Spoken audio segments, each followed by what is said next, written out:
नमस्कार, मैं विजय सोनी,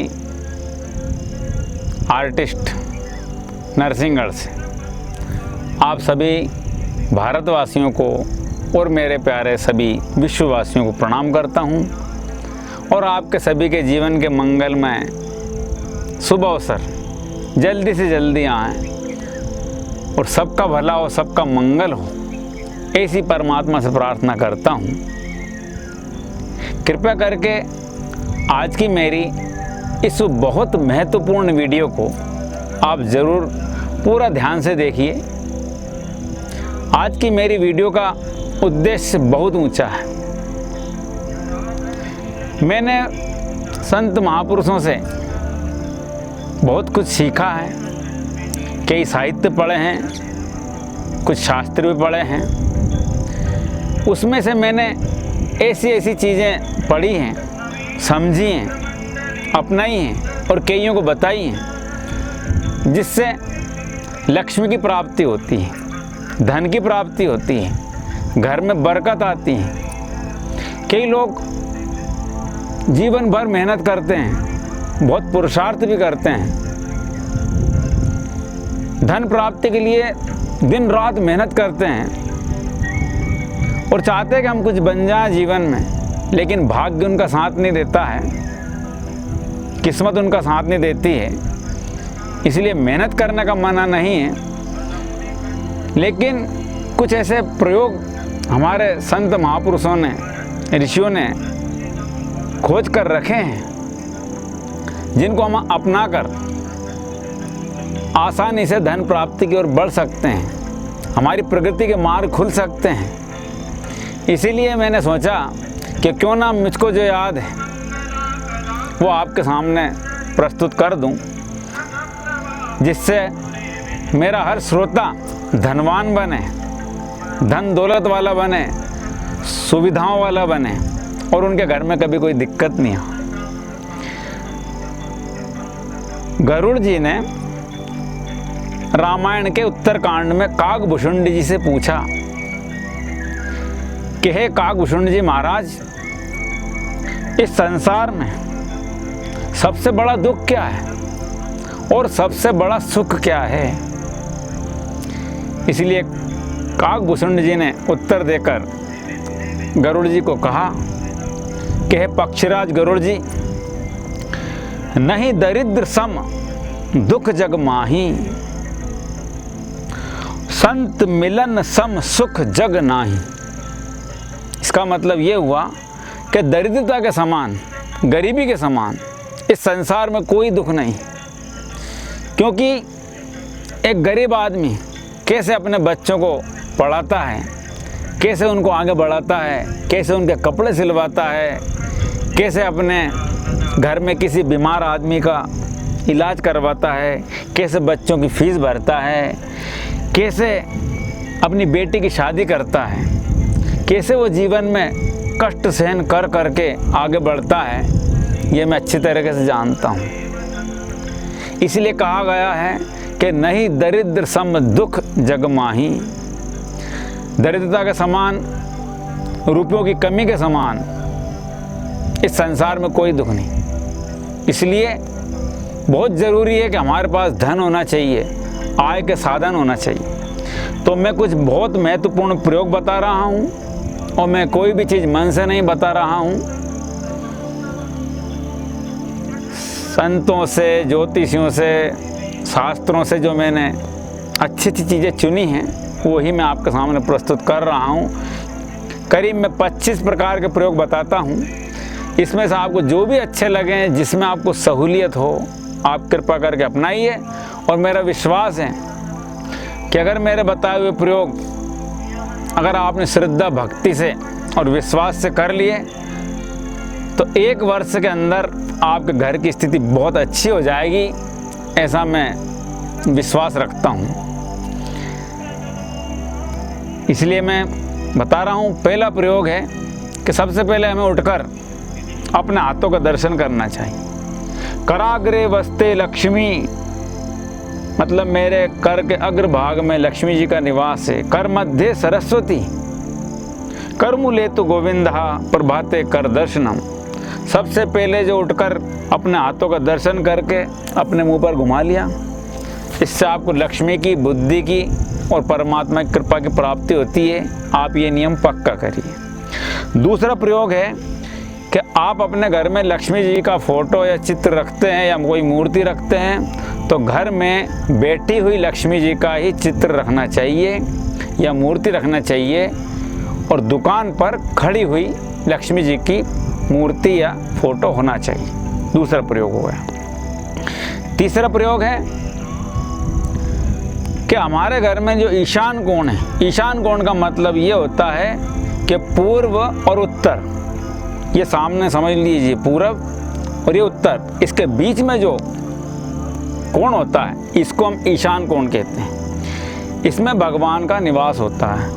यहाँ पर इस कोण में किसी प्रकार की गंदगी या कोई सामान, गंदा सामान या अटाला या नहीं होना चाहिए। आप अपने घर में लक्ष्मी का आगमन चाहते हैं तो ईशान कोण में आप तुलसी जी का पौधा लगाइए छत पर या कहीं पर भी, और एक ईशान कोण में गंगा जल रखिए, और संभव हो तो ईशान कोण में ही आप भगवान का मंदिर बनाइए जिसमें आपका मुंह पूरब की तरफ होना चाहिए या आपका मुंह उत्तर की तरफ होना चाहिए। चौथा प्रयोग है, चौथा उपाय है श्री सूक्तम। हमारे 4 वेद हैं, उसमें एक ऋग्वेद प्रसिद्ध वेद है। श्री सूक्तम का जिस घर में प्रतिदिन पाठ होता है उस घर में लक्ष्मी जी का आगमन होने लगता है और वहाँ स्थायी रूप से लक्ष्मी जी का निवास हो जाता है। इसलिए धन प्राप्ति की इच्छा रखने वाले व्यक्ति को चाहिए कि वह श्री सूक्तम का पाठ प्रतिदिन करे। 5वां प्रयोग है कि आप गणेश जी का चित्र लगाइए। कहाँ पर लगाइए? जैसे ही हम घर से बाहर निकलते हैं तो हमारे जो मुख्य जो द्वार है, जो आपका मेन गेट है, जैसे ही आप निकलते हैं तैसे ही उस गेट के ऊपर लगाइए ताकि आपको गणेश जी का चित्र का दर्शन हो, उसके बाद आप घर से निकलें।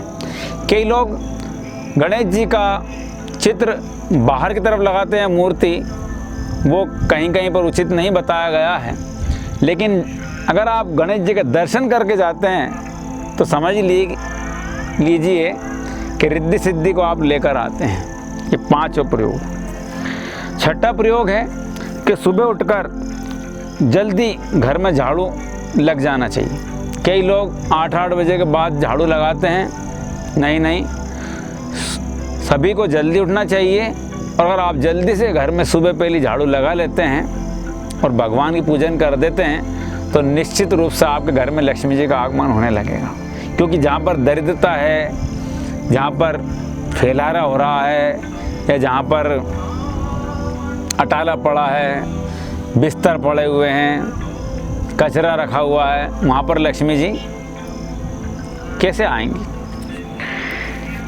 7वां प्रयोग है लक्ष्मी की प्राप्ति चाहने वाले को सुबह सुबह उठकर नहाकर थोड़ी सी काली तिल्ली ले ले और अपने घर की छत पर डाल दे। अगर छत नहीं है, कवेलू है, चद्दर है, तो उसके ऊपर भी आप डाल सकते हैं काली तिल्ली थोड़ी सी। 8वां प्रयोग है प्रतिदिन आपके घर में जो रोटी जो बनती है उसमें से प्रतिदिन पहली रोटी आप गौ माता को जरूर दीजिए, इससे आपके घर में लक्ष्मी का आगमन होगा। 9वां प्रयोग है आपके आसपास कोई कुआं हो या कुछ तालाब हो या सरोवर हो तो आप जरा सी आटे की गोलियां बनाइए। आटा उसन लीजिए, जरा सी गोलियां बनाइए, वहाँ पर डाल के आइए। अगर तालाब में मछली आदि हैं, अगर मछली उन गोलियों को खाती है, लक्ष्मी जी का स्मरण करके आप मछलियों को गोली खिलाइए, इससे भी आपके धन आने के मार्ग खुलने लगेंगे। 10वां प्रयोग है कि हनुमान जी महाराज के मंदिर में जाइए, एक पीपल का पत्ता लीजिए, उस पर चंदन से राम नाम लिख दीजिए और उस पर मिठाई रखिए और वो हनुमान जी महाराज को अर्पित करिए, इससे भी लक्ष्मी की प्राप्ति होती है। 11वां प्रयोग है कनक धारा स्तोत्रम। शास्त्रों में कनक धारा स्तोत्र की बड़ी भारी महिमा गाई गई है। शंकराचार्य जी महाराज एक बार किसी महिला के यहाँ भिक्षा मांगने गए, ये मैंने कथा सुनी है। वो माई इतनी गरीब थी कि उसके घर में कुछ भी नहीं था, तो उन्होंने उनकी झोली में एक आंवला ला के डाल दिया। तब शंकराचार्य संत, उनके हृदय में परमात्मा की प्रेरणा हुई कि इतनी गरीब, चलो, तो उन्होंने उसी समय एक स्तोत्र की रचना कर दी और कहते हैं, मैंने पढ़ा है कि उस स्तोत्र के प्रभाव से धन की वर्षा हो गई। उसी को हम कनकधारा स्तोत्र बोलते हैं। कनकधारा स्तोत्र का पाठ भी जो करते हैं उनको भी लक्ष्मी की प्राप्ति होती है। 12वां प्रयोग है और ये बहुत महत्वपूर्ण प्रयोग है, वो तो सभी को करना चाहिए। शनिवार के दिन जो लोग पीपल को जल चढ़ाते हैं, लेकिन याद रखिए, एक लोटे में जल भर लीजिए, उसमें थोड़ा गुड़ और थोड़ा कच्चा दूध मिला लीजिए, वो आप पीपल को के जड़ में अर्पण करिए और 108 बार पीपल को स्पर्श करके ओम नमः शिवाय मंत्र जपिए। 108 बार करीबन मतलब 2 मिनट ओम नमः शिवाय का जप करिए और उस पीपल के नीचे एक दिया लगाइए। दिए के नीचे थोड़ा सा कोई भी अन्न रखना चाहिए, कोई चीज़ रख देना चाहिए। धरती के ऊपर दिया रखने से पाप लगता है, ऐसा मैंने शास्त्रों में पढ़ा हुआ है। इसलिए आप दिए के नीचे ज़रा से चावल या गेहूँ या कोई भी चीज़ रखना चाहिए और कहते हैं कि पीपल के नीचे सरसों का तेल का दिया लगाइए।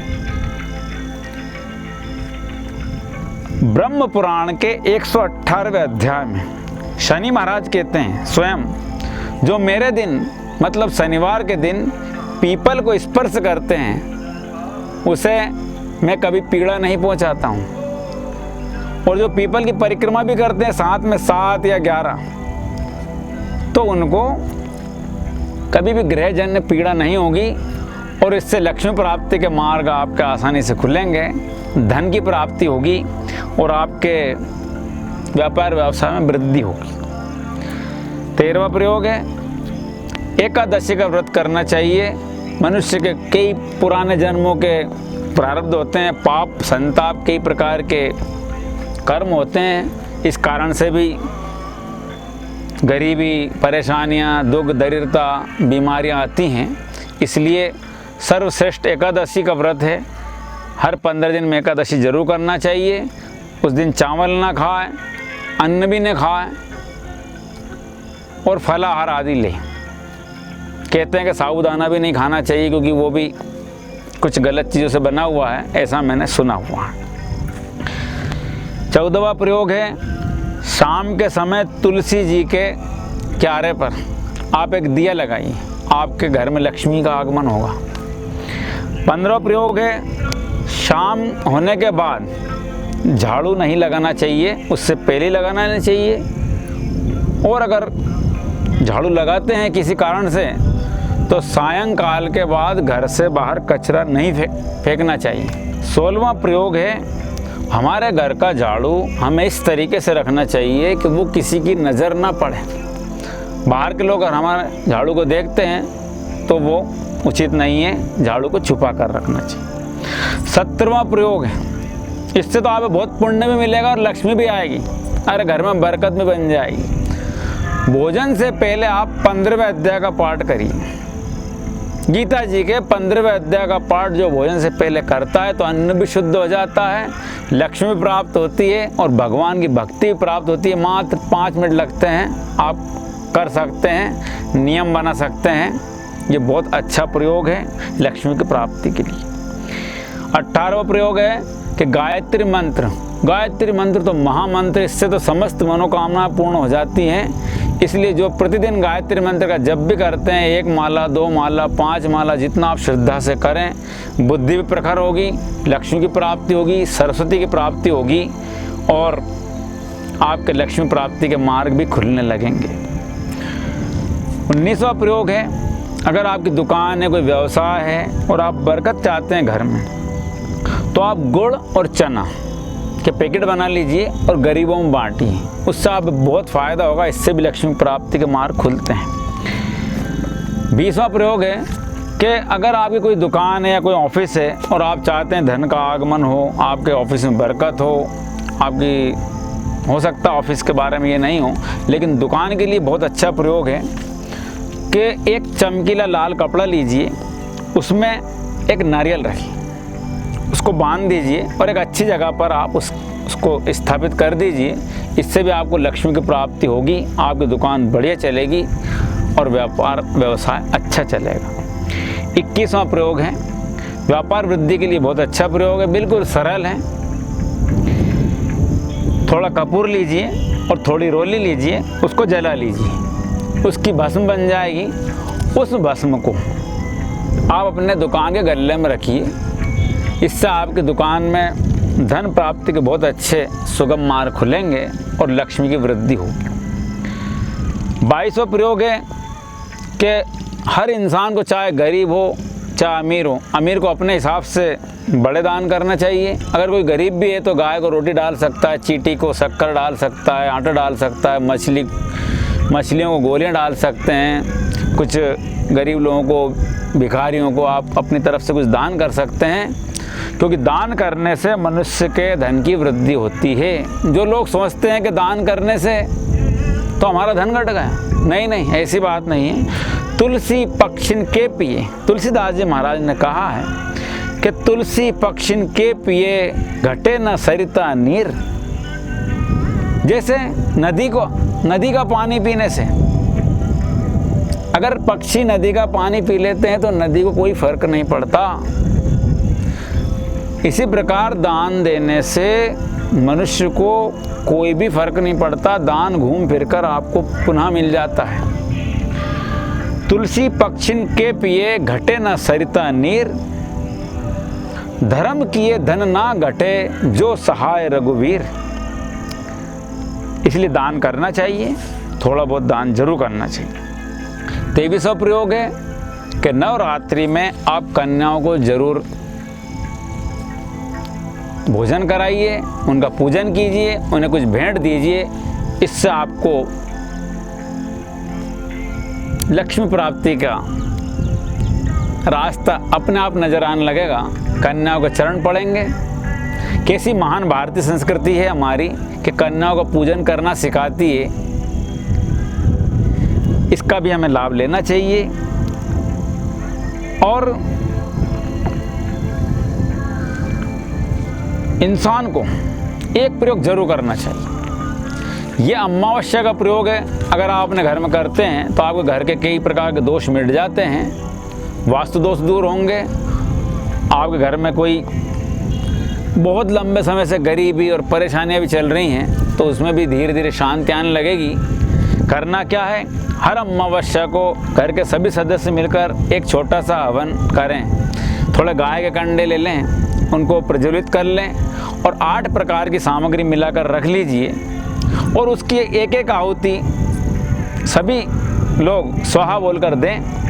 मैं आपको 8 चीज़ों के नाम बता रहा हूँ, आप कृपया करके लिख लीजिए या फिर से आप कैसेट को सुन सकते हैं इसको और आप लिख सकते हैं। काली तिल्ली, जौ, चावल, गाय का घी, चंदन का पाउडर, गूगल, गुड़, देशी कपूर, ये 8 चीज़ें हैं।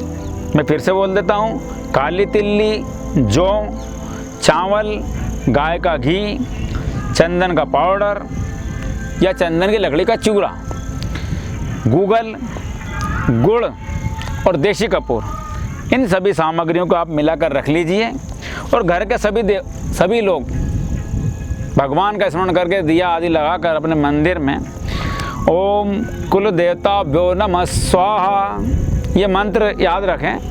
मैं फिर से बोल रहा हूँ, ओम कुल देवताभ्यो नमः स्वाहा। दूसरा मंत्र है ओम ग्राम देवताभ्यो नमः स्वाहा। तीसरा मंत्र है ओम ग्रह देवताभ्यो नमः स्वाहा। चौथा मंत्र है ओम लक्ष्मीपति देवताभ्यो नमः स्वाहा। 5वां मंत्र है ओम विघ्न विनाशक देवताभ्यो नमः स्वाहा। इस प्रकार अगर आप नियमित प्रत्येक अमावस्या को अगर ऐसा प्रयोग करते हैं तो निश्चित रूप से आपके घर में बरकत आएगी और आपके घर में अपने आप 1 वर्ष के अंदर बहुत ही शुभ घटनाएं भी घटेंगी और आपकी गरीबी भागने लगेगी, ऐसा मेरा विश्वास है। और 25वां प्रयोग है, 24वां प्रयोग तो बता चुका हूँ, 25वां प्रयोग है कि मनुष्य को पुरुषार्थ करना चाहिए, कर्म करना चाहिए। कर्म प्रधान विश्व करी राखा, जो जस करई सो तस फल चाका।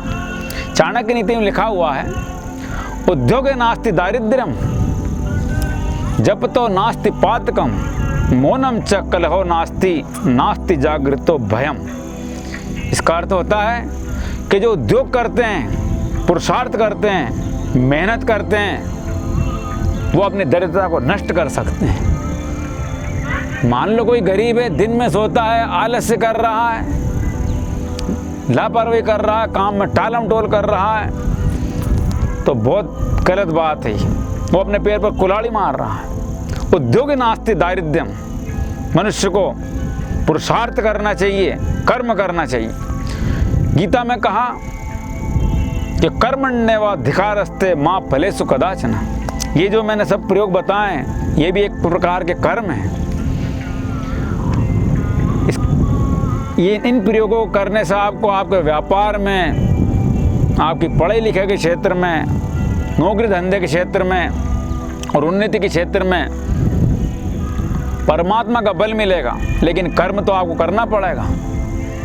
उद्योग नास्ति दारिद्र्यम, मनुष्य को पुरुषार्थ करना चाहिए और हाथ पे हाथ धर के नहीं बैठना चाहिए। गरीबी का अंत होना लगेगा, आपकी दरिद्रता भाग जाएगी। और अगला प्रयोग सबसे बड़ा है, आत्मविश्वास रखो। मैं सब कुछ कर सकता हूँ, मैं सब परिस्थितियों को कुचल सकता हूँ, आगे बढ़ सकता हूँ। ऐसी कौन सी परिस्थिति है, ऐसी कौन सी कठिन उलझन है जिसे मैं सुलझा नहीं सकता हूँ। बड़े बड़े महापुरुष गरीबी में जिए थे, लेकिन आज वो विश्वव्यापी हो गए, पूरा विश्व उनको जानता है। इसलिए गरीबी में आ जाए तो इसको आप भगवान का प्रसाद मानिए। गरीबी में हम रोने लग जाते हैं, हाय हाय गरीबी आ गई, असुविधाएं हैं, परेशानियां हैं, मकान सही नहीं है, बिजली का बिल भरना है, कपड़े सही नहीं है, फलानी किताब आ जाती तो अच्छा रहता, मेरे पास पैसे होते तो अच्छा रहता। इन सब बातों को छोड़िए, जो आपको आज मिला है उसका उपयोग कीजिए और मुस्कुरा कर आगे बढ़िए। गरीबी में तब कर इंसान मजबूत हो जाता है। गरीबी एक प्रकार का वरदान भी है। हजारों लाखों महापुरुष इस गरीबी में से ही आगे निकले हैं, क्योंकि जो चीज़, जो अनुभव गरीब को होता है वो कदाचित कई बार अमीर बच्चों को नहीं हो पाता है। इसलिए जिसने जितना संघर्ष किया है वो आगे बढ़ता है। इसलिए कैसी भी गरीबी हो, कैसी भी कठिनाई हो, मुस्कुराना मत छोड़िए। मुस्कुराकर गम का जहर जिनको पीना आ गया, ये हकीकत है कि जहाँ में उनको जीना आ गया। इसलिए प्यारे श्रोताओं, मैं आपके अच्छे जीवन के मंगल की कामना करता हूँ। मैं आपके सुख समृद्धि में जीवन की कामना करता हूँ। मैं चाहता हूँ कि मेरे सभी श्रोताओं और मेरे सभी विश्ववासियों के घर में लक्ष्मी जी का आगमन हो, धन धान्य का आगमन हो, सुख शांति का आगमन हो। इसीलिए मैंने इन प्रयोगों को आपके सामने प्रस्तुत किया है। और ये सभी प्रयोग बहुत अच्छे हैं, सरल है और ऐसा लगता होगा आपको कि बिना खर्चे वाले भी हैं। और ये बहुत अच्छे प्रयोग है, मैंने कई लोगों को बताए हैं पहले भी और बहुत सारे लोगों को लाभ हुआ भी है। और मैं चाहता हूँ आपको लाभ हो, आप सुविधाओं के स्वामी बने, आप धन के स्वामी बने, आप स्वास्थ्य के स्वामी बने और आप घर में सब प्रकार की बरकत हो, ऐसा मैं चाहता हूँ। इसलिए आप इन प्रयोगों को जरूर करना। फिर से इस कैसेट को सुनिए और अपने प्रियजनों तक ये मेरा निवेदन जरूर पहुँचाइए और मेरे चैनल को आप सब्सक्राइब जरूर कीजिए। और मैं भगवान से प्रार्थना करूँगा कि मेरे चैनल को सब्सक्राइब करने वालों के लिए भगवान जल्दी से जल्दी उन्नति के द्वार खोले, क्योंकि वो मेरे चैनल को आगे बढ़ा रहे हैं, अच्छी बातों को आगे बढ़ा रहे हैं। और मेरा विश्वास है मेरे बताए हुए इन प्रयोगों को, मेरे क्या है तो संत महापुरुषों के हैं, भारतीय संस्कृति के साहित्यों के हैं, ग्रंथों के हैं। मैं तो एक सेवक हूँ जो मैंने आपके सामने प्रस्तुत कर दिए हैं। अब आप कितना अच्छा पुरुषार्थ कर सकते हैं ये आपके ऊपर है। मैं विजय सोनी आपको प्रणाम करता हूँ। आपके उज्जवल और सुख समृद्धिमय जीवन की प्रार्थना करता हूँ। धन्यवाद, बहुत बहुत धन्यवाद। आपने इस वीडियो को पूरा सुना है और आप अवश्य लाभ लेंगे, ऐसा मेरा विश्वास है।